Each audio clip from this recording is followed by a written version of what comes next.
This is Comic Geek Speak episode 1630, Doctor Strange movie review.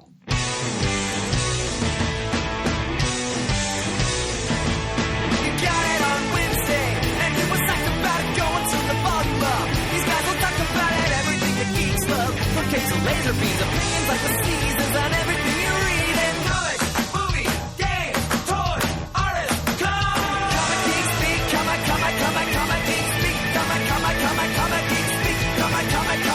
Geek Speak, Comic Geek, uniting the world's mightiest heroes. This is...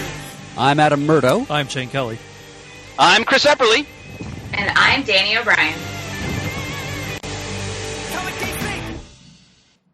Welcome to the show. This is indeed... Like the flames of Faltine! Sorry. Oh, there's going to be lots of mystical eldritch ejaculations like that flying around the room for this one, folks, because this is going to be a weird, wild, and wonderful one, just like the film that inspired it. So this is our Doctor Strange movie review episode. Can't wait to get down to that. But first, let us give a salam and namaste to our sponsor for this episode, and that is the Collection Drawer Company, home and manufacturer of the Drawer Box Storage System, the easy access storage solution. Go to collectiondrawer.com to find out more about it. It's their flagship product, basically. It's a long box with a drawer that pulls out of the front instead of a lid that lifts off of the top for easier access to your comics. With the use of the Drawer Box Storage System, you can store over 1,400 comic books in just 2 square feet of floor space if you stack them 5 high. And so they're easily stackable, they're conveniently accessible, and they're available in a variety of sizes and shapes. You can store not only comics, but magazines, sewing supplies, action figures, LP records, and all kinds of other neat things like that. And they also offer accessories to go with your drawer boxes, such as the box sort upright dividers, which help to prevent your comics from falling over inside of the drawer boxes as the drawer is pulled in and pulled out and pushed back in. And the Box Locks box anchoring system, which makes it easier to stack your drawer boxes 5 high to prevent tipping and improve stability. So check out their full range of products at collectiondrawer.com. It is the easy access storage solution, and it will make your life much easier if you're a serious comic book collector. Brother Murdo, if I may, I want to point out that you've uttered yet another, what's sure to be timeless Murdo quote, mystic eldritch ejaculations. Well done, sir. Well done indeed. Thank you very much. Certainly not something I expected to hear in the first few minutes. Well. Oh, no, we're going from zero to Vishanti here tonight. And let us revel in the fact that the noble Danielle O'Brien has joined us, which is wonderful. Yeah. Chris, I do have to interrupt for 1 second because yes, brother. think this is the right part. I wanted to ask your opinion of something totally unrelated to Doctor Strange for just a minute, go ahead. if it'll work. Oh, come on. Maybe it won't. It could be because we're all in the thing. I was watching the Batman new animated movie with Adam West and Burt Ward. And I was watching it today as well, coincidentally. What did you get to the part where the Riddler says a word twice that you say all the time, and the first No, time... I've not gotten there all yet. right, well, then I'll let you go. We'll talk about it later. It's a word I say all the time? Oh, yeah. I look forward to getting It's there. fantastic. I stopped where they showed the multiple Catwomen, which was fantastic. This is just a little bit after that. All right. Okay. Never mind. We'll cover it later. We'll talk. That's a good comic talk discussion. That DVD. Absolutely. Onto the All Strange. right, go ahead. I'm sorry, Shane. No, onto the Strange. Doctor Strange. Yep, Doctor Strange, the new film just released. Well, we're recording this November 10th, so just about a week after it hit theaters. Yeah. Everyone present has seen it, and so I guess we need to begin with some initial thoughts. Shane, you want to get the ball rolling there? I loved it. I had a hoot and a half of a time. It was a lot of fun. I took my youngest son to go see it, and he loved it, had a great time. Something that he commented on, and that we were wondering about, when you watch the trailers on TV, at the end, it says some scenes may be too intense for younger viewers. Okay, so Matt was a little bit nervous about that. I'm like, yeah, it should be fine. You know, you've seen all this other stuff. I think you're good. And at the end of the movie, he turns to me and goes, what was so intense about any of that? I'm like, I'm not too sure, but he was fine. I really did. I had a great time. I thought the effects were fantastic. Story was a lot of fun. I had people at work ask me if they could go see it not knowing much about it. I said, you don't need anything to go in to see this movie. You'll catch a couple things if you've watched all the other Marvel movies, and I'm sure those who know a lot more about the comic got even more out of it. But yeah, you could go in and just have a fun time watching an adventurous movie and not really stress too much about it. So I thought it was an out-of-the-park hit this time.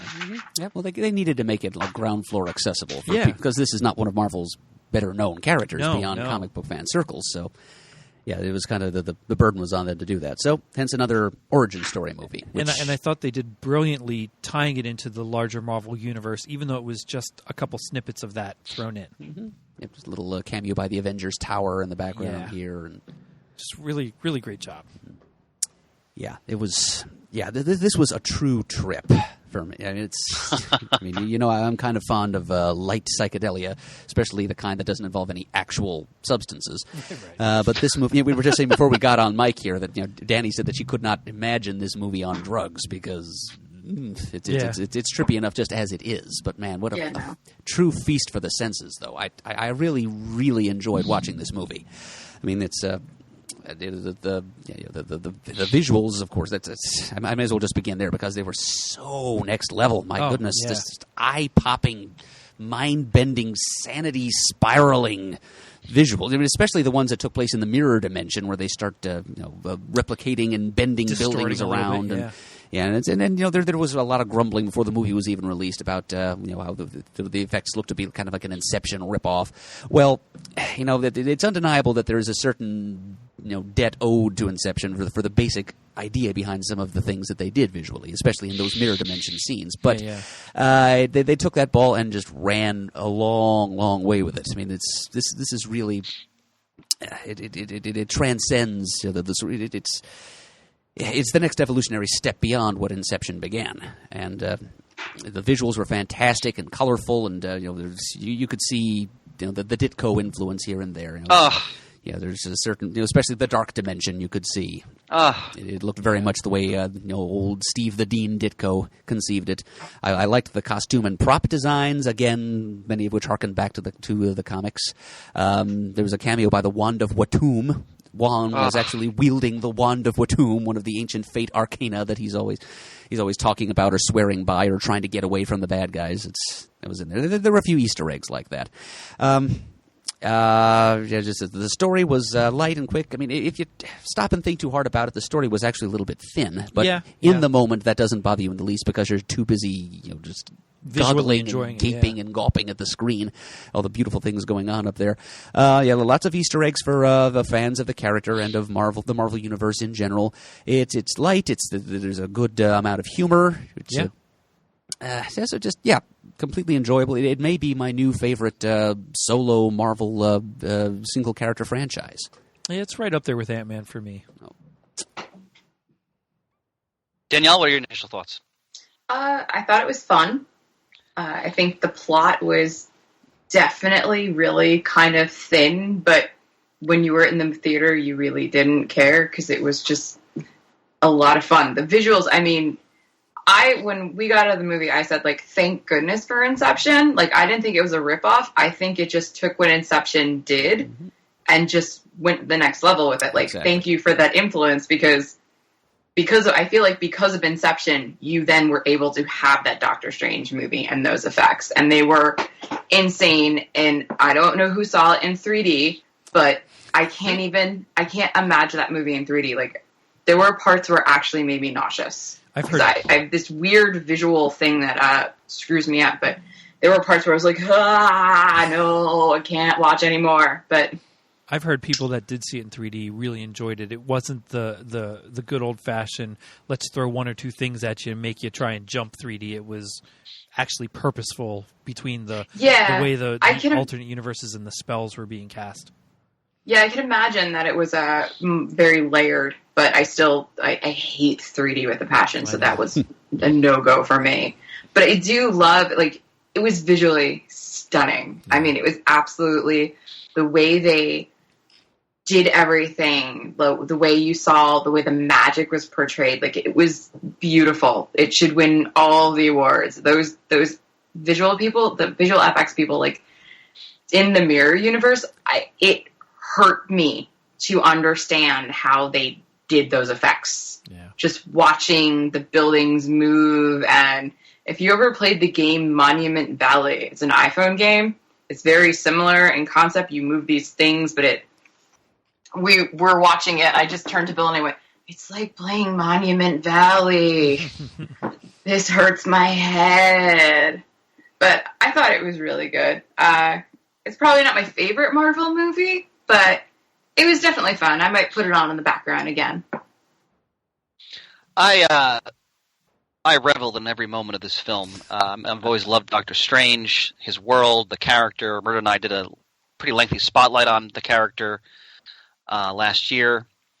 And I went into this with high expectations, A, because the MCU has done very little to disappoint me since it started in 2008, and 2, I have absolute faith in Benedict Cumberbatch as an actor. And it's interesting all you guys mentioned how the plot was kind of thin, and I agree with you, and I think that's appropriate because the original Doctor Strange origin story is what, Murd? Less than 10 pages? Yeah, it was a backup story in an issue of Strange Tales. Yeah, so I think they just kind of rolled with that, and because of the strength of the actors involved and the visuals, it all worked. What I found very interesting was that if you read the origin of Doctor Strange, he's a real bastard. And I don't think they pushed it quite as much in this version of the origin. You get the fact that he's self-absorbed. You get the fact that he's almost kind of like a junkie when it comes to his work and the next challenge and so forth. But they put Rachel McAdams in there to show that he had a heart to some degree, and the watch he was wearing and so forth. And I thought they made him appear enough to be someone that he was somewhat antipathetic, which then made his sort of his awakening, effective. And that aside, the overall package, like you said, was just a well done origin story. And you're right, the average moviegoer knows nothing about Doctor Strange. Maybe they've never even heard of the character before this movie. And I think you could leave the theater having a really good sense of who the character is, what his initial journey or story arc is, and how he's going to fit into the overall, in this case, Marvel Cinematic Universe. That's why I think that extra scene with Thor at the end was very important, because it shows you right away that he has a place as the Sorcerer Supreme, or he will be the Sorcerer Supreme in the Marvel Universe, and protecting our dimension from threats both in other dimensions and on Earth and so forth. And again, to back up what Murd said, when he went into sort of the inner mindscape where they have all the psychedelia popping out at you, and then when he goes to the dark dimension, I was like, oh, it's Ditko. I was so just thrilled with, especially the dark dimension. I thought they just really captured the feel of that art. Just magnificent. And Cumberbatch, again, he whether he's playing Khan, Sherlock Holmes, Stephen Strange, he channels that character. And right down to his verbal fencing with Wong, everything was just right on the money. So, the gentleman who played Wong and Mordo. Mordo. And how great is it, by the way, that Wong was played by an actor who is actually named Wong? That's right. Ben Wong? Benedict Wong, yeah.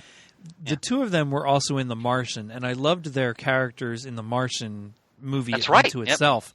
But they were a lot of fun to watch in this one. I thought Wong was a hoot and a half. He was hilarious, especially when he was listening to Beyonce on the headphones. After being called Beyonce by Cumberbatch. Yeah.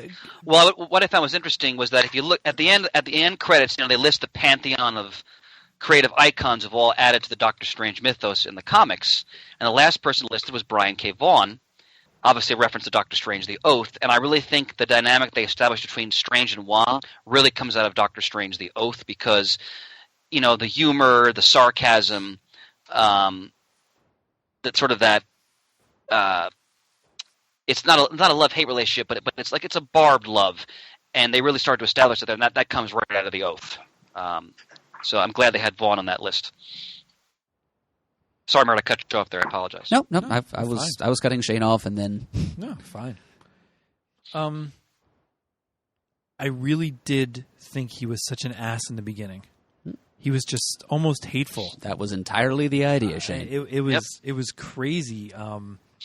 I love the actor. I haven't watched all of Sherlock yet. I'm trying to make my way through them. But when this movie was announced, he was one of the first ones I thought of to play that part.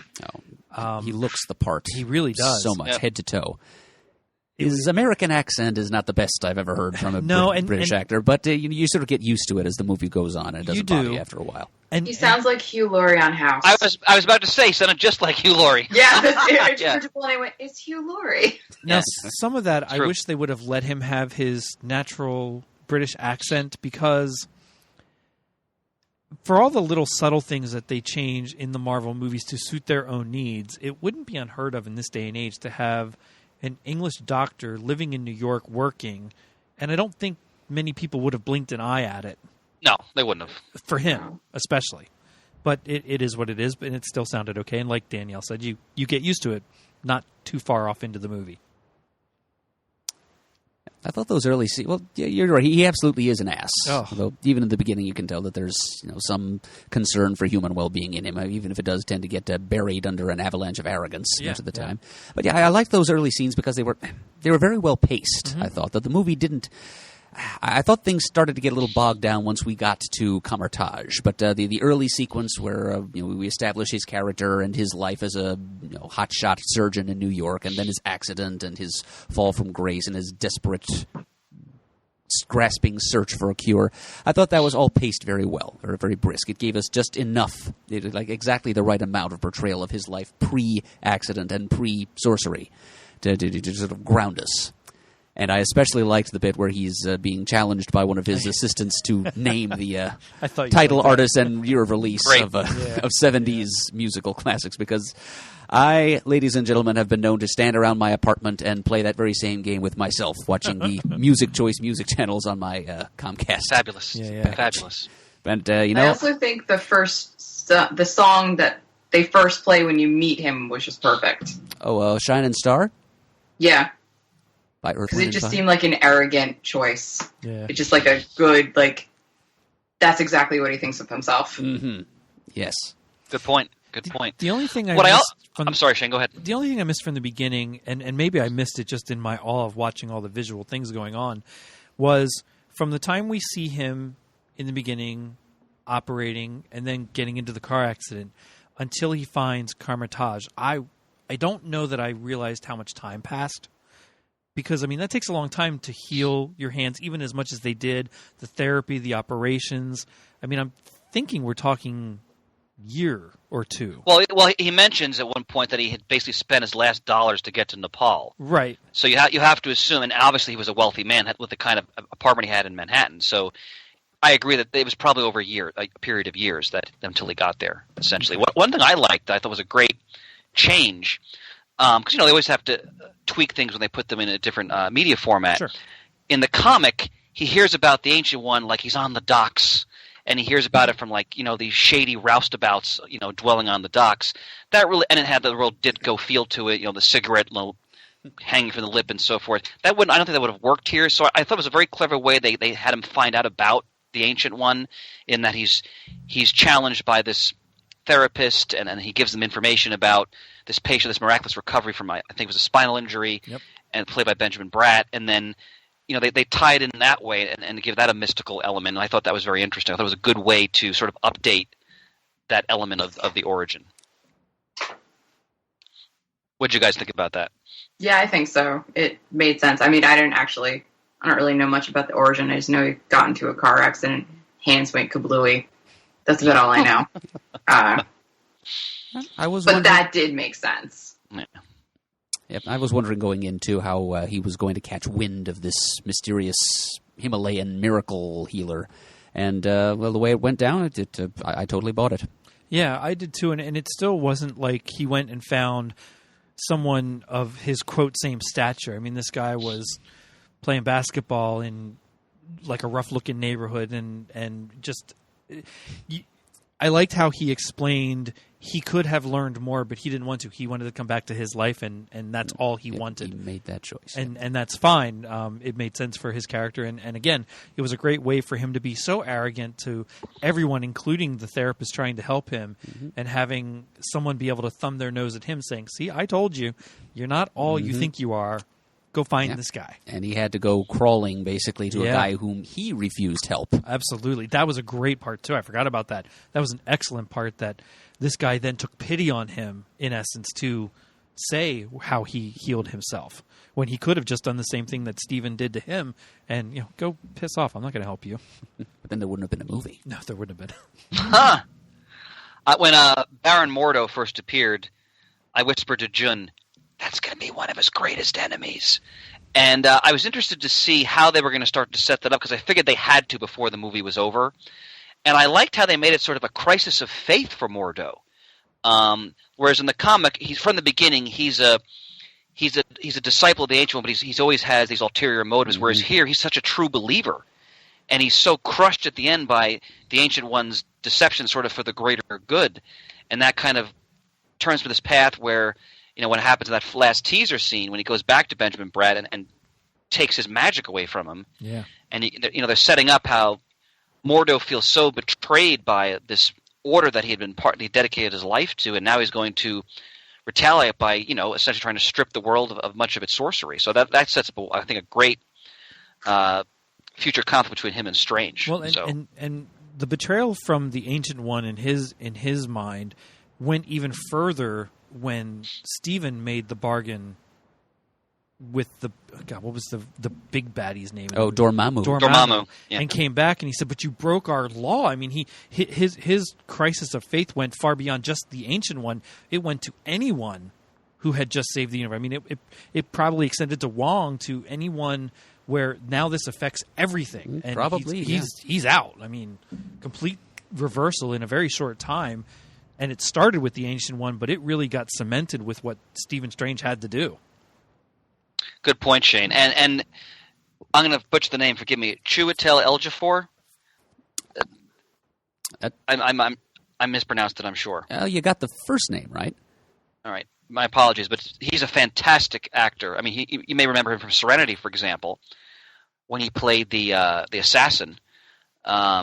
And I've seen him in a lot of things. He's an outstanding actor, and I really was pleased when I found out that he was playing Mordo, and thought he did a wonderful job with the character, because he didn't make him like this one-dimensional villain, which was understandably is what he kind of is when he first appears in the comic. He's a very complex character who you feel how devastated he is by what he sees as just a profound betrayal. So well done. What'd you guys think of the depiction of Dormammu in the climactic confrontation? Disappointing. I knew you'd say that, Mert. I knew you would. Well, our friend Ian called it. And he was he said a few words, spoiler free, about Doctor Strange when he was on our last Comic Talk episode. And one of the things he said about this movie was that Marvel was still having trouble coming up with really decent, threatening, and complex villains. Villains who are more than just like a little straw dummy set up for the heroes to punch down. And so in this movie, you had Caecilius, who was really just kind of a pawn of Dormammu. He was played pretty with sort of icy determination by Mads Mikkelsen, who apparently is one of the biggest movie stars in Denmark. I'd never heard of him. He's a great actor. He reminded me a little bit of Brando on stage. He just kind of looked. Well, yeah, he was the villain in Casino Royale. Yeah, and he plays Hannibal Lecter. Also, haven't seen that. So this is the first movie of his that I've seen. And as I said, he reminded me a little of Brando up there on screen. Yeah. But still not that interesting a character. And Dormammu is basically just a big, scary CGI effect. He's kind of on a par with Parallax in the Green Lantern movie. Okay. I really was hoping for a little more out of Dormammu. Yeah. Well, the thing about Dormammu is, and I was explaining this to my boys when we saw it, that, and maybe they'll do this in the future, I don't know, but in the comic, yes, he has that basic face, and it's usually lit with flames, but he has a humanoid form, and Strange actually engages with him, in battle, both magical, physical, so forth. And he has a form, like he's a person. Yep, not only a form, but also a personality, and neither one of those really shone through with the way they did Dormammu for the movie. Well, but they may return to him in the future. I'm sorry, Shane. Go ahead. No, that's fine. I think that could have been done for a purpose, because Dormammu never thought anything like this could happen. So I think in future, if there's another Doctor Strange movie beyond any involvement Strange has in any of the other Marvel movies, I think if he comes back as the big baddie, you could very well see him take that human form, because he might feel at that point that's the only way he can get at Doctor Strange. You know, Possibly. Again, this was all a shock. This humanoid, this little nothing from Earth coming and figuring out a way to stop him and turn his entire world upside down for what he was trying to accomplish. And now what? So that may be a good story element to turn him into that human form down the road and make more sense as to why he was just this big globby heady thing right now. Yeah. I could totally see them doing that. I could see they could milk some humor out of that, which is always appealing to Marvel Studios. So like the Secret Wars 2 thing, where the Beyonder takes human form and has to be taught by Spider-Man how to use the bathroom. They could do something like that with Dormammu in human form. Yeah. Two Ditko elements I wanted to mention. One is a celebratory, one is a mild disappointment. The mild disappointment was I thought we'd see the mindless ones when we got into the dark dimension. We sort of did. Did we? I must have missed it then. Tell me. When Caecilius and his followers were dragged into the dark dimension at the end, they're kind of, you can see they're being corrupted and mutated into something inhuman. Well, that's true. That's true. Good point, Murd. You can see like a big glowing purple spot in the middle of their forehead, like the single eye out of which the mindless ones project their energy. So I think that's... Good call. I missed that completely. Well done, sir. I wondered if they were turning into some... Because I don't know as much about Doctor Strange as what you both do. And I wondered if they were turning into something or if they were just being burned away. And it didn't look like they were just being burned away to nothing. That's the thing. Right? I was saying to Chris, I think the creatures that inhabit the dark dimension, that are sort of the thralls of Dormammu, are called mindless ones. And they're just these big walking hunks of meat that have no faces. They just have these big apertures in the middle of their heads, which spew cosmic energy. And they just kind of tromp around blasting things with their faces, and that's all they do. So I'm kind of thinking that's what became of Caecilius, and it's like that's what the mindless ones are. I think the movie is suggesting they're just beings who were absorbed into the dark dimension. That's the kind of eternal life that Dormammu offers to those people whose worlds he annexes into the dark dimension. And interesting, because in the comic, just as a contrast, the mindless ones when they're first introduced are actually a threat to the dark dimension, and Dormammu has to actually ask Doctor Strange, much to Dormammu's chagrin, to help him stop them. Oh. So the early Doctor Strange stuff with the lead Ditko is just, it's so much fun and just visually engrossing. And I really was pleased at how they captured that, especially, and this is my positive Ditko comment, when is it Caecilius? Is that the point of Dormammu? Mm-hmm. When he is bound by Strange, that is Ditko to the T. Like his face is gagged by the metal, and then he's like held at in this painful position by all the binding spell. That the Ditko Doctor Strange, I don't know if there's some kind of fetish going on there. I don't know, but that comic is filled with that kind of visuals. Where especially Clea, who I hope they bring into future films, is often in these positions of submission where she's been bound or gagged or things like that by these incantations and so forth. I was smiling ear to ear when they did that, because that's so right out of the Ditko-esque world of Doctor Strange. Very cool. Very nice. What'd you think of the Sanctum? Oh, it's awesome. In New York? Oh, wow. Great. Yeah. Just very, just the very thing. I can just imagine, our friend... he used to go by the earlobe of Agamotto on the forums. Adam, he is a huge Doctor Strange fan. He posted on Facebook that he had multiple orgasms in the course of watching this movie.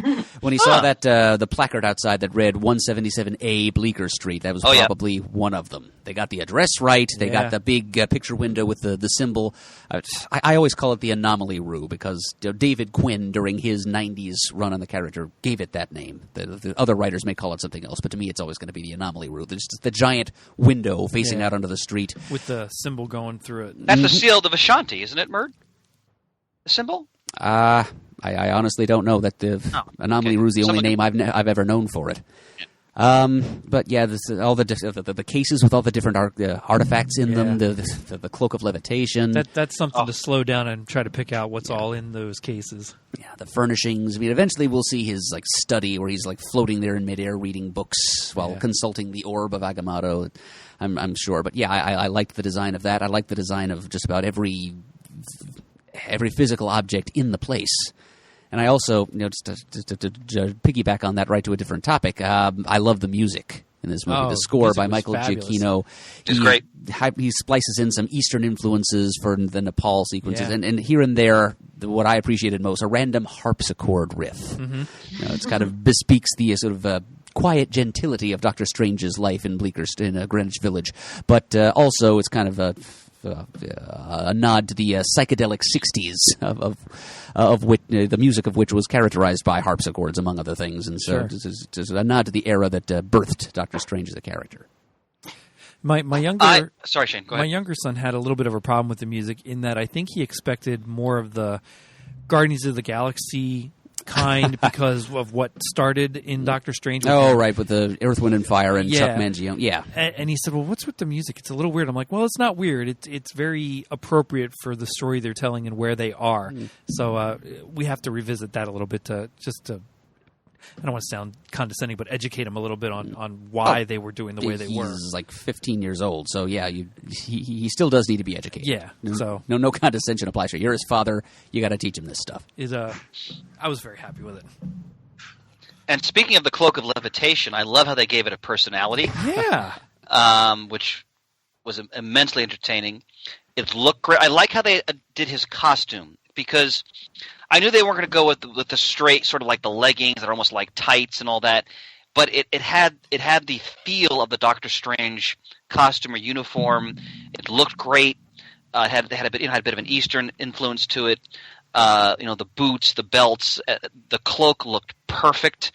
The goatee, the sort of the graying sideburns. He really both in terms of the voice and the physicality just channeled the character so well. And Shane, you'll especially appreciate this. Just before this, I went to see Doctor Strange. It was just on HBO one night, so I had to watch it. The Golden Child was on. oh, And that's a great movie. That's also an adventure that takes place in Nepal. Very different type of movie because it's almost out and out a comedy and a very fun, goofy comedy. But it was just interesting to kind of compare and contrast those two movies in my head as I was watching Doctor Strange. But Now, I absolutely agree with you on the costume. I loved how they came about, how he evolved from studying to get into this outfit. When I saw in the trailer that the cape had a personality, because the first time I saw it in the trailer was it's slapping his face a little bit. Stop it. Yeah, it's like, oh, you got some schmutz on you. Let me I was a little bit hesitant about that, but they really pulled it off in the movie, and it made sense for what they did with it then. The cloak loves him. Yeah. But I think there was one part where I thought things they took the cloak humor a little too far and it got a little too shticky. I think it was when he was trying to run one direction and the cloak is dragging him the other direction. They let that go a little bit too long, maybe Yeah. a tug or two too long, until he figured out where he had to go. I really wasn't in the beginning when Mordu's training him and says the relic picks you. Right away, I thought, oh well, it's going to be the cloak. I mean, seeing the trailer, if I wouldn't have seen the trailer or knew that the cloak had a personality, I wouldn't have thought that until it actually happened. But just that little bit of the trailer and then hearing the line in the movie, I'm like, oh, well, the relic's going to be the cloak, and that's what's going to choose him. Sort of assumed it was going to be the eye, actually. I didn't. And I was glad that they went with... So as the movie progresses and you learn about the Ancient One, and inevitably you think, well, the Ancient One has to go away in some fashion for Doctor Strange to become the Sorcerer Supreme. I'm actually glad he didn't yet, because Wong doesn't call him that at the end. Wong says something about the next Sorcerer Supreme, or when you become, like, it's very future. He's not there yet, which I was surprised by and pleased that they didn't. Don't be too surprised, because in the comics it took Strange a long time to earn All right, that title. He was just Master of the Mystic Arts for years before he became Sorcerer Supreme. Well, that's even better then. what do we think of the depiction of the Ancient One in the film? And Tilda Swinton's performance. Her performance was just fine. Since I didn't know much about it beforehand, I thought it was fine as well. I actually thought it was better than it was going to be. I thought it would be a little bit more blasé, or not. I didn't think she'd be quite as involved as what she was. So I didn't have any problem with it at all. I know Danielle, there. Go ahead, I'm sorry. I know there was controversy over her choice because people were very upset that they weren't choosing an Asian person. And I think it was Kevin Feige came out and said the reason why they didn't do that and they did it Celtic was because they didn't want to do the whole trope of the Asian ancient one. And I don't know, whatever the reason, I'm actually kind of glad that Tilda Swinton was in the movie because there were no ladies. And I know I harp on this a lot, but like without her, there were no, like, the love interest is there for like 5 minutes. I was It would have just been completely all guys. So I'm really glad that there was the inclusion of a woman character because there was nothing. I mean, that would be my one complaint. If, you know, you do need to have more representation. Like I know I harp on it and I know people hate that I harp on it, but these are very important things. And I am glad that she was a woman because without that, it would have just been a total, like, all guys. Clea is coming.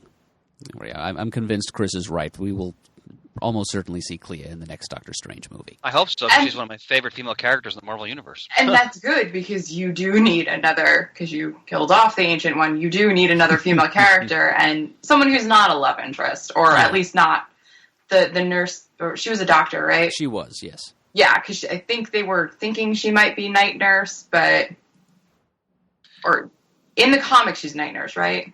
That character? No, that character's been created just for the movie. Oh, okay. Yeah, she's just created for the movie. Oh. We already have our night nurse in the magnificent Rosario Dawson. Well, yes, but the reason why they can't call her night nurse is because the movies wanted the name night nurse. Oh, really? Yeah, that's the reason why she's named Claire. She's not whoever the night nurse is, whatever her name is. That's the reason why they didn't choose that name. Because they said that in the movies that they wanted to use the night nurse character. But they pretty much, in the Netflix arena, they pretty much made her the night nurse character. Oh, yeah, she's definitely... I mean, in the Luke Cage series, she talks about how I want to help all these special beings. She's the night nurse. I mean... Yeah, no, Rachel McAdams' character is created just for the movie. And I thought... I mean, even though she wasn't in it that much, I thought she actually played a very important role because the last possession he has of his material goods is the watch she gave him. And I think that showed, like, she was the one source of, like, his humanity, essentially. Whereas he was become such a self-absorbed, self-indulgent, arrogant jerk. Clearly, she was the person who got through to that to some degree. And I thought it was a good scene where he goes back to the hospital, and you see how having to basically to give her up because he has to follow this path was clearly a painful choice for him. And by the way, how great was the astral projection fight? Oh, marvelous. Fabulous. And I'm just happy in general with the way they decided to depict the astral projection. Yeah. I thought they might get a little too creative with it. But nope, just translucent ghost effects. Not too high-tech, but perfectly effective. I thought Rachel McAdams did very well with it, too. And I agree with you, Chris. It was his one anchor to humanity, in spite of what he would have you think, or have her think, especially when he flipped over that watch after almost being mugged and robbed of it. I just figured he was being arrogant that, it's my last possession, but then to see what was written on the other side, that just gave you that hope, that little glimmer of, there's actually a human soul in there that does care about things. He just doesn't want anyone to know it yet, but that's going to come through in a big way at some point. Absolutely. As I mentioned earlier, I so love the portrayal of Wong. It was fabulous. I love how they again, I think this goes right to the Doctor Strange the Oath. They establish, Wong is not just some subservient yes master stereotype, like the Asian foot servant. Like he is clearly a strong character who. And what I found interesting, as the movie ends, they clearly imply that Wong will be by Strange's side, but they're not setting him up as like his servant essentially. No. It's more like someone, like you almost get a sense like someone who'll be an ally, maybe even a guide in some ways. Like he's the librarian and so forth. But they had good chemistry, and when they first started bantering, like with the whole thing about the one name, and he mentions Beyonce and Bono and so forth. And that's the kind of dynamic I want to see, because I thought, again, like, to go back to the Oath, that was captured so well, because a lot of the Oath is about Wong's life being in peril and how important he is to Steven, because in many ways he's Steven's only friend in the comic universe. So I'm interested to see how they pursue that further in a subsequent film. So I thought the actor really nailed it. It was well done. Yeah. Love the design of the library, too, with the books hanging in the chains and sectioned off the way they were. I mean, it did look like any other library to a certain extent, but it also had just that little quality that made it look fantastical. Indeed. The CGI effects on the front covers went a long way towards establishing that. One word that I didn't hear anywhere in the script that I kind of wish I had, and the library would have been the perfect place to work it in, was Vishanti. Yes, I was surprised as well, Murd. Could have just called them the Books of the Vishanti and just let the fanboys go nuts over it. Because they mentioned the Wand of Watun, they mentioned Faltine, which I was giddy at that, of course. Because I think Mordo mentions them when he's talking to Strange about their order and so forth and so on. Yeah, when they're sparring. So in the comics, are there ahead, always Shem, multiple sanctums protecting Earth? That's something new. Okay. Yeah, this whole organization, this Kamartaj agency, this group of warrior mages protecting Earth from mystical threats. This is something that was come up with for the movie, and I'm not. I mean, it worked here just fine, but I tend to think of Doctor Strange as kind of, with apologies to the Defenders, kind of an ultimate loner. So having him be a part of this far-reaching global organization of magicians, just I don't know, it seemed like it weakened him a little bit. Well, since the Ancient One's now gone, I don't know that you'll see much of them, because I don't know that there's, and with Mordo gone as well, or Mordo, you're not going to have as many people teaching right now anyway, because he's going to be too busy protecting everything. Well, yeah, this whole order thing, to me, what was going through my head was like Hogwarts Jedi is what this little order was. And so now we've got our Voldemort / Vader, who's going in Mordo, who's now convinced that the way to restore balance to magic, to undo the damage the Ancient One has done, is to go around and kill a bunch of sorcerers and take back their magic. So it's while we're talking about Mordo, I liked that character a whole lot, but I can say the same thing for him that I said about Baron Zemo in the Civil War. Captain America Civil War movie. Great character, but not at all the character in the comics. Chris has already mentioned No, that's true. The Mordo of the comics is, it's also a strong character, really. Maybe not quite as complicated. He's just another big tower of ego, the Mordo of the comics. He was an apprentice to the Ancient One in the comics before Doctor Strange turned up. And the Ancient One was basically only humoring the comics Mordo, pretending to teach him major secrets just to keep him close by and out of trouble until his real destined apprentice, Doctor Strange, showed up. And so Mordo became Doctor Strange's mortal enemy by being jilted by the Ancient One in favor of Strange.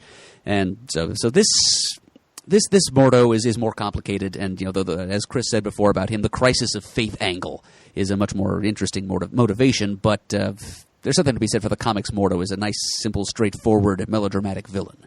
This Mordo in the movie is, I like the way Ejiofor played him with like the Shakespearean bombast, just how this perceived portrayal of his entire belief system sends him on this course. And I think that, going back to what I'd said, and that I'd said that Ian said about there being a lack of serious, nuanced, and genuinely threatening and properly developed villains in the Marvel Cinematic Universe. Mordo, I think, is going to be one of the better ones after the groundwork having been laid in this film. So I look forward to seeing that next time out. What did you all think of the scene with Thor? Out of left field for me. I really didn't expect to see Thor there, but I'm just glad because Thor was off doing whatever during Civil War, and I know Ragnarok's coming up. It was nice to see him in something tying into the greater Marvel universe and give us a hint that Doctor Strange will have a hand in something else as well. Probably Ragnarok. Yeah. Now, what did you say, Danny? Oh, I thought it was fun. Loved the It was whole a fun scene. refilling beer thing. That was hilarious. Did you all see the short on YouTube of Thor explaining where he's been? Yeah. Which is hilarious. Yeah. Hanging around, waiting for Iron Man to return his calls, Yeah. having lunch with Bruce Banner. Mjolnir in a blanket. It was Hemsworth has some good comedic chops. Yeah, he sure does. And the other thing I wanted to comment on was, again, we touched upon it before, but I just have to celebrate the psychedelia in the film, because going into it, I'm thinking, all right, so Doctor Strange, I mean, we talk about, the influence he had on 60s counterculture. He appeared on a Pink Floyd album. He's mentioned by Tom Wolfe in the Electric Kool-Aid Acid Test. Series of Tom black Wolfe light then posters. appeared in a... Go ahead, Mert, I'm sorry. Series of black light posters. Yep. Oh God, those black light posters. That's my holy grail. He appeared in He was mentioned in Electric Kool-Aid Acid Test by Tom Wolfe. Ken Casey, the Merry Pranksters, loved Doctor Strange. Yes, they did. So you got to have that element in a Doctor Strange movie, especially the origin. And I thought they just knocked that out of the park. I mean, like Danielle said, if you are a true psychonaut in terms of you indulge in certain substances, just be careful when you go into this movie, because when he goes into the inner mind, when the Ancient One first, is taking him in, oh, that was wild, and it was just what I was expecting. I mean, it was the special effects people had so much fun with that, and I love when he's done. He's like, "What was that? Psilocybin, LSD?" And that was great. And also, again, I have to go back to I love the portrayal of the Dark Dimension. And they clearly studied his Silver and early Bronze Age books, and the look of them, the feel. It was all there. And what did you all think of the portrayal of sort of the spells, like that ring they used to open those really funky portals, and rings, yeah. They were beautiful. I was just going to ask you about the sling ring, if that was a thing or just something they did for the movie. Sling ring, do your thing. Yeah, no, that's what I thought of too.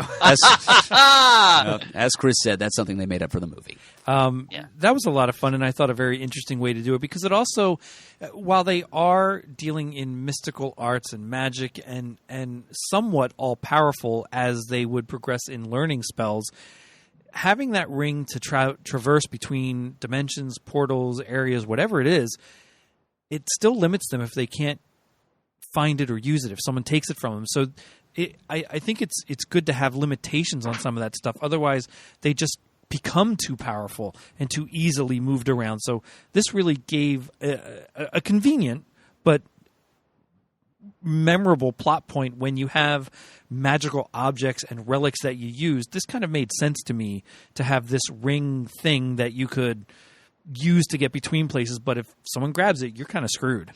I love the way that they did the graphics for the spells, whether it be turning time forward and backward, rings around his arm.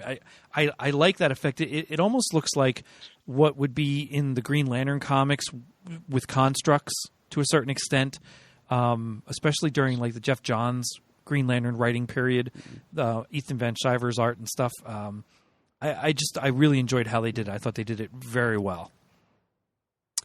I would have liked more verbal invocations of objects and entities of power. By the vapors of Valtor and so forth. Instead of all this like Tai Chi gesticulation that they were doing. And I was surprised he didn't say more to get a spell to work in conjunction with moving hands. Yeah, and as much as I'm in general impressed with the visuals, and the effects choices that were made by the filmmakers, I wasn't really so wild with magic spells being manifested as just like showers of sparks. I thought that was a little pedestrian. I think that What did you think of that? I'm sorry, Shane. Go ahead. Wasn't that really only the portals, though? Did they do it for other things? Those magic engrams or mandalas that they created in midair, they kind of looked like they were made out of solid sparks too. I was okay with it for the portals, but I agree. I wasn't too keen on it for the other things that were being created. That makes sense. Danielle, what did you think of those visuals? No, I thought they were beautiful. I thought they were stunning. They were designed well, and I think, frankly, I think if they were saying, some of the words that Murd was saying, it would take the normal audience out of it. They just sound silly, like a little too silly. It's a little too comic booky. I guess it's fine for the comics, but I think for the general audience, that wouldn't work very well. And I do think I like the idea that it was more with the hands, because that just proved that Steven, he had to work for it and fight for it because he couldn't use his hands. That's a good point. And that's, like, I think you need that. If he could speak the words and then kind of move his fingers, that it's not the same as him having to, overcome the hands and somehow, be one with the magic and do it. But I loved the way it visually looked, and I thought they did a great job, because magic could be very, like, something happens, but, like, you see all these gorgeous, intricate designs and the moving pieces, and it looks like magic's almost like a machine or something. I thought it was visually spectacular. Like, I absolutely love that, actually. Yep, you do make a very good point about the hands, actually, Danny. Yeah. Excellent point. I'm just glad that this movie didn't shy away from the concept of magic as such either. I mean, I was half afraid that they were going to try to explain it away as like just some alternate form of cosmic energy or something. But nope, magic is magic in the Marvel Cinematic Universe. And I can't wait for the first meeting of Stephen Strange and Tony Stark. See what? And Stephen Strange and Loki, which they're hinting at. So that would be fun to see too. But I just want to see sorcery and science go head to head, as well as the egos representing each respectively. Well, and Wong did a great job of establishing that in the beginning when Stephen was asking questions about, well, what do we do? Someone's got to tell me. And he said, well, the Avengers. The Avengers, they protect this, we protect the magic. And like you said, it was just magic. There was no other explanation needed. God, I just had another thought and I lost it. I'll think about it again. It'll come back. Yeah. Where would we like to see this character go in the movie universe? What would you guys like to see in future installments? I have no idea, actually. I mean, it'll be interesting to see him in the Avengers movie and how he plays a role in that. But I think after that, I might just want to see him do his own adventures and, magic world. I don't know if I want to see him completely interact with all the other people. I mean, I'm sure it'll be fun. I guess it all depends on how well all the chemistry goes when you see the Avengers movie. And that's like coming out to 2018, correct? I have no idea. I think so, because I think we were looking up that Ragnarok comes out in... That's next year. Next year. Because I think Guardians of the Galaxy is Free Comic Book Day movie. Oh, okay. Yeah. And I think Ragnarok was August. I think that sounds right. Yeah, I think so. Or maybe it was November. I think Ragnarok is November, actually. Yeah, because my guess is maybe Spider-Man is August. Or I could be completely wrong on that. We didn't actually look that up. We just looked up when Ragnarok was. Right. A couple things I want to see, and I agree with you that I love the idea of Strange interacting, but I think it should be done in a very adroit fashion. I mean, don't just overindulge with him interacting with other characters, because he is more of a peripheral character in his own world. So I hope they balance that well. I really want to see Clea very much in future films, and obviously setting up Mordo as a primary adversary. But all these things I'm very excited about. I'm interested to see how he further develops his powers, because as you guys mentioned, he's clearly a natural. He's clearly already becoming a master of the mystic arts, but he's not the Sorcerer Supreme yet. So I'm interested to see how he goes on that journey as well. So this movie just hit all cylinders for me. I really enjoyed how they did it, and I think they got the character so perfectly, and I can't wait to see how they apply him in the future, both in his own films and in the wider Marvel universe. I wouldn't even mind. They probably won't do this, but I wouldn't even mind if they have him pop in when they do the Defenders on Netflix. They probably won't do that, but yeah, that would be a nice little touch, though. Probably not. Yeah. At least a mention of him. I mean, they're going to have Iron Fist, and he's a mystical character. Mm-hmm. Yeah. So, it certainly would work for Doctor Strange to make an appearance. Well, and there as well. I know it's coming when the next two Avengers movies come out, but I wouldn't mind seeing one of the movie guys, and again, Doctor Strange would be perfect in this setting, to come over to the Netflix movies just as a cameo, the next Netflix shows. Because while we know that they are all in the same universe, I would like something a little more solid about that, other than just mentioning things that are going on. I want to see somebody come into the Netflix shows and then somebody from the Netflix shows go over to the movies. I know it's logistics and it's timing and it's filming and it's actors and agents and money and all that, but I think Stephen Strange would be a great way to do that, especially given what the Defenders are going to do. Do you think he'll be in Thor? I do.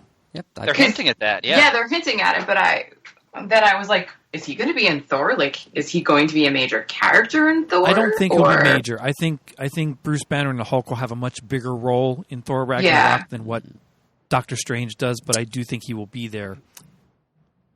That movie is going to be November 3rd, 2017, by the way. Okay. All right. And Spider-Man is in July of that year. All right. Okay. So we August, get July. Guardians 2, Spider-Man. So next year we're getting Guardians, Spidey, and Thor. Nice. Wow. Mm-hmm. Nice. Also Wonder Woman, and eventually Justice League. Yeah. That's right.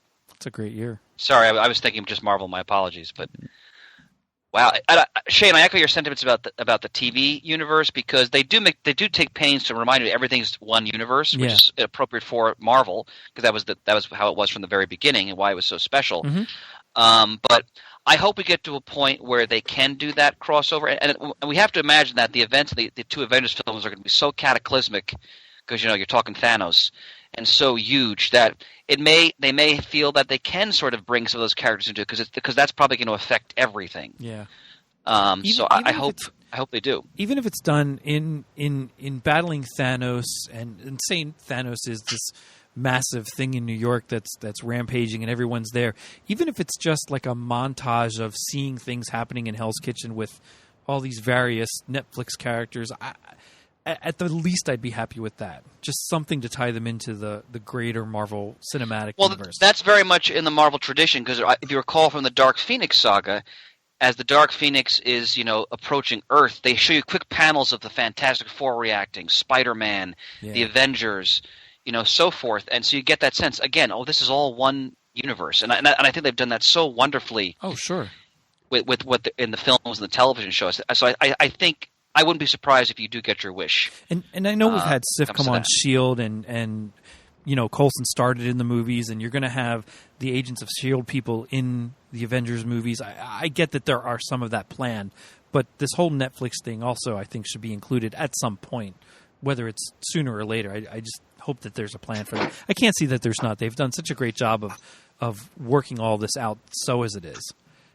From the interviews I've read, it pretty much is just logistics because the Netflix I think the TV shows are pretty much filming at the same time the movies are. Yeah. And it's just the logistics of getting everyone in the same room. And I think it was Kevin Feige going on record saying, I think he wanted, they want that to happen, but it's just the logistics of all of it happening. Sure. And I think there was some kind of, comment that made you think that they are hoping to bring in some of the other characters into the Avengers movies. That'd be great. And I'm not unhappy with what we've seen between the Netflix shows either, with Night Nurse going back and forth between Daredevil and making an appearance in Jessica Jones and being in the second season of Daredevil. I mean, it's great to see something happening between all of them. And I have, just a little tiny side note, I have one more episode of Daredevil's second season before I start Luke Cage. Oh my goodness. God, the last few episodes have been crazy good. So you haven't started Luke Cage yet? Nope. Oh. Shane, I got to tell you, I'm Danielle, did you finish Luke Cage? We finished it that whole weekend. Come on, you know what? That was a blasphemous question. I apologize. I can't. But I'm on episode 10, and I got to tell you, as terms of an overall package, it's one of my favorites so far of all the Netflix shows. I mean, go ahead, Danielle. They did an amazing job. I really think that the Netflix shows are too long. I think 12 episodes is too many. And I know The Defenders is only supposed to be 8 episodes, and I think that's the way to go because I feel pretty much every single Marvel, the Netflix series, has suffered in the middle.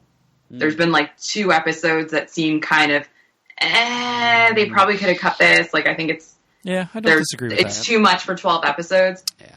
From what little so there was a little bit with that in Luke Cage. I think the main villain was a little too hokey for my taste, but I thought it was incredibly well done.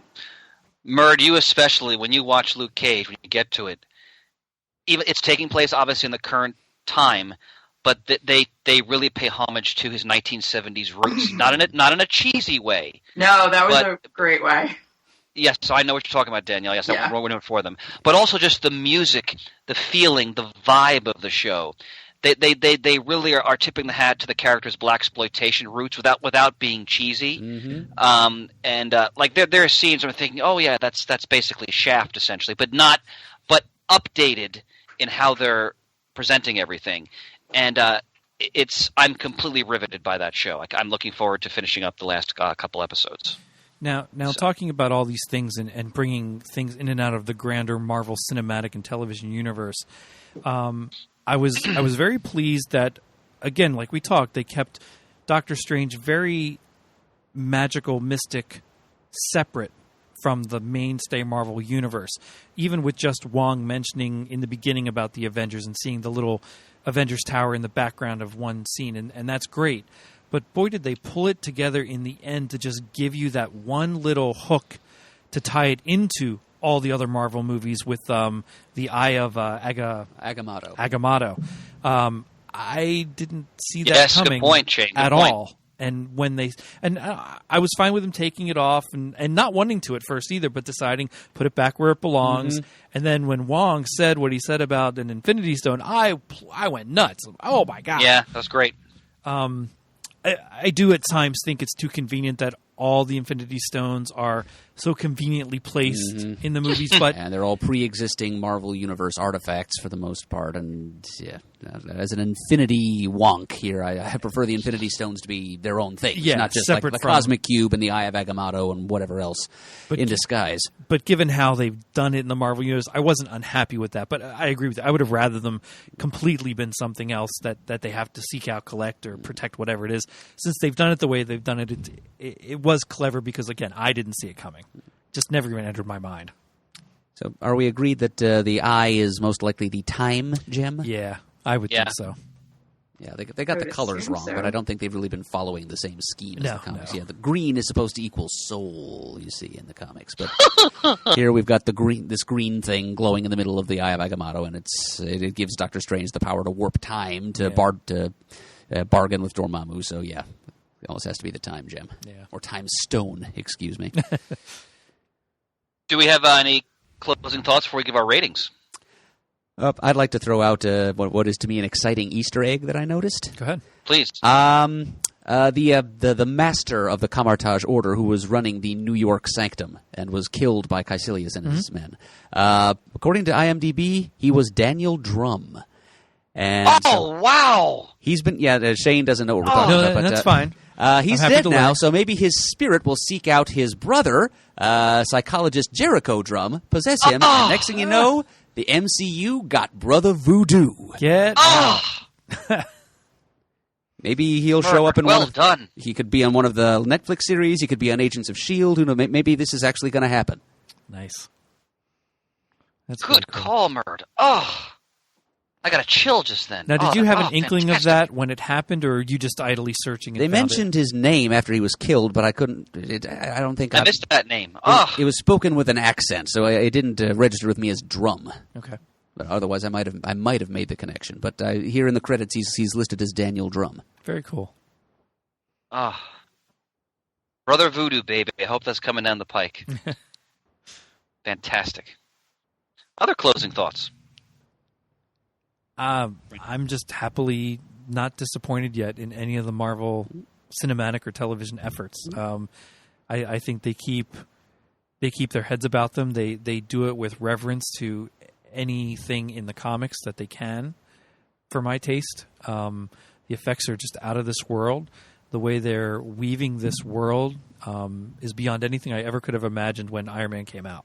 So yeah, I'm absolutely pleased. I'm real happy that my kids are into it and want to see it. They may not read the comics like I did at their age, but they are into the Marvel movies, and I'm glad that they get excited when something's announced and something comes out, and they start to make some of these connections that we all talk about. and they might ask me, "Hey, didn't this happen? Or isn't that how they're doing this? And aren't they connected?" Yeah, they're doing all that. So yeah, it's fun for me to watch that side of it as well. So yeah, I'm totally pleased. Me, I love magic. I love the heroic redemption of the arrogant, and I love deeply imaginative psychedelic visuals. So I was a pig in slop for this, and I can only imagine that we said a couple of times the plot was a little thin. So that they can. That's one way they can improve for the next one. I have no doubt that the next Doctor Strange movie, great as this one was, in my opinion, will be even better. Yeah, I think if they didn't have that cast, the movie would not have been as good. Like, I think Good point. the cast and the visuals were so stellar that the plot could be thin, and you were kind of okay with it.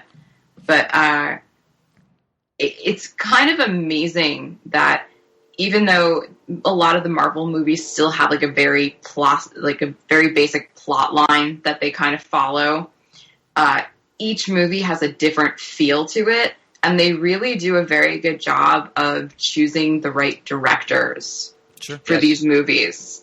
Because they really could all look the same, but they all have their own personality. And I think that's actually really important because they, just like when you read a comic, everything is in the same universe, but it's all different writers, different artists, so everything has a different feel. So I really enjoy the fact that they really allow the directors to kind of, like, Marvel has a vision, I'm sure they have you can't do this, this, or this, but they do, it seems, give them a little bit of freedom to make sure that each movie looks different and feels right for the theme that it's going for. And I think Doctor Strange is another movie that they did a really amazing job making you feel the magic and understanding the magic and not, I thought that the dark dimension at the end with Dormammu was a little too out there for me. Like, I kind of laughed.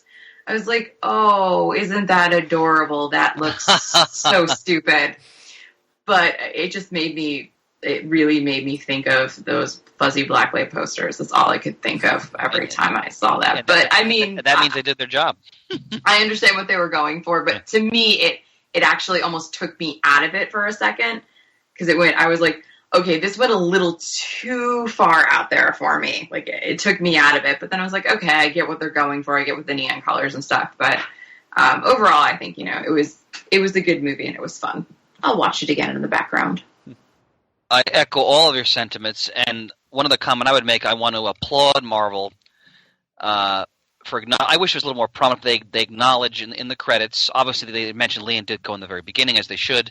But they acknowledge at the end, the pantheon of greats who have all, contributed to the Doctor Strange mythos. You saw Roy Thomas there. You saw Gene Colan's name. You saw Steve Englehart. You saw Len Wein. You saw Brian K. Vaughan. I think you saw Frank Brunner. I hope his name was there. If he wasn't, that's shameful. But they really acknowledge a lot of the people who played such a key role in giving us this character. And I thought that they really went to the well in terms of tapping just the general mythos of the character and putting it on the screen in such a way that whether you're a neophyte when it comes to the character or if you're well versed in the comic, either way, you were immersed in this film and you thoroughly enjoyed it. So I'm pleased as punch yet again with what Marvel has pulled off here. Bravo. And by the hoary hosts of Hoggoth. Frecking swears, my friends. Mert, go ahead. I'm not messing around. 5. Yeah, I'd still go with a 5. I'd probably give it a 3.5, 4. I'd give it a 4.5 out of 5, I'd say. So I think we're all happy with it. Mm-hmm. Yeah, absolutely. Very good marks, Doctor. All righty. Anything else, my friends? Sounds like all our magic words have been uttered. Yeah. So let me then play us out here by giving an extra vote of thanks to our sponsor for this episode, which is the Collection Drawer Company, home of the Drawer Box Storage System. Visit collectiondrawer.com to find out more about what they can do for you and your collection. Visit us at comicgeekspeak.com to send us an email. The address is comicgeekspeak@gmail.com. To leave a voicemail, the number is 267-702-6642. Stop by thecomicforums.vanillaforums.com and let us know what you all think or thought of Doctor Strange. Follow us on Twitter, like us on Facebook. Thanks to everyone who contributes to the episodes and sends stuff to us. We appreciate it, and couldn't do it without you. It's what makes it worth it. And as always, we are uniting the world's mightiest heroes, one listener at a time. You